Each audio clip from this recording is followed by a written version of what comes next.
I am guessing most of you have seen a documentary, but when have you interacted with one? When has your documentary experience been active participation instead of passive viewing? MIT's Open Documentary Lab explores the potential of emerging technologies to enhance documentary projects. This leads us to the Augmented documentary. Hi, I'm Alex Herrero, and within the lab I worked on Docubase, an online database of the people, projects, and technologies transforming the documentary space. My background in engineering and immersive media led me to work with emerging technologies and tools throughout this summer. For example, tools that use augmented reality or AR allows the documentary to interact with its audience and environment. It allows for the filmmaker to portray reality differently and critically. Let's take AR Occupy Wall Street, a project showcased at Docubase. People were not allowed to protest on Wall Street, so they used AR to fill the streets with photos and videos of protesters. I was interested in learning what tools could help create interactive documentary experiences just like this one and improve the art.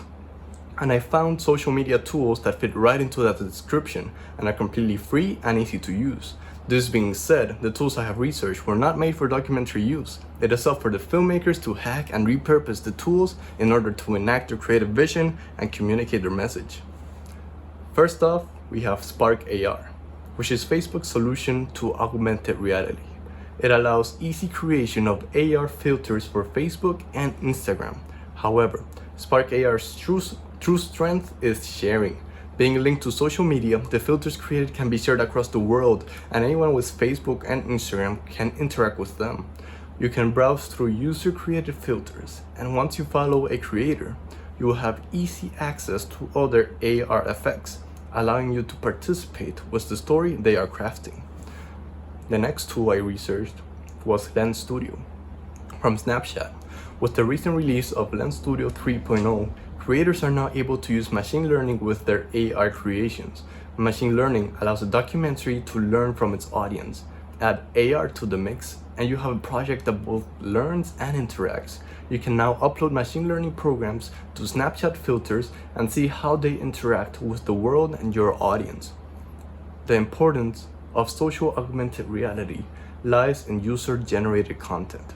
The documentary isn't an AR filter. Instead, it is the stories the filter provokes, how other people use it, the content they create taking ownership of the filter. An augmented documentary tells as many stories as the number of participants. It also provides the audience with not only a call to action, but the first steps towards enacting change. Throughout the summer, I also came across some tools that are not yet as accessible, but have the potential to be useful in documentary filming in the future.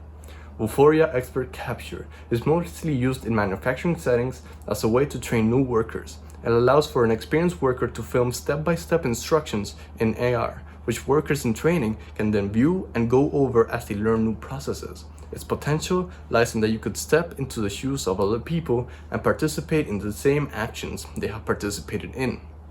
As you have seen, the documentary is no longer something to see. The documentary is something to experience. And the audience is not the only one to benefit. What about the directors and actors?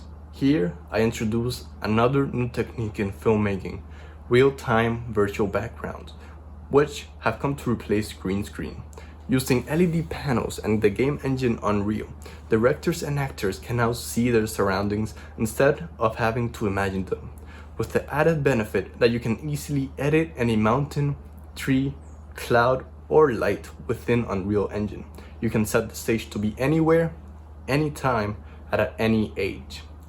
Talking about game engines and the documentary as an experience, for the next steps in my research, I am returning to the experienced storytelling masters, video games. Games like Assassin's Creed have been immersing us in our favorite historical moments for years. Recently, Assassin's Creed has launched Discovery Tours, which allow you to explore the beautifully crafted worlds, learning more about the culture, history, and art.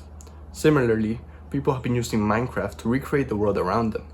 An interesting project allows for writers of 16 countries to publish books that have been censored by their government. It's called the Uncensored Library. Both Assassin's Creed and Minecraft were not meant as documentaries, but are virtual worlds that have been hacked to provide education and participation. This is what I have learned and continue learning while working with the projects, technologies, transforming the documentary space. And I extend a thank you to all the people working with the documentary for creatively hacking and showing different dimensions of reality. Thank you.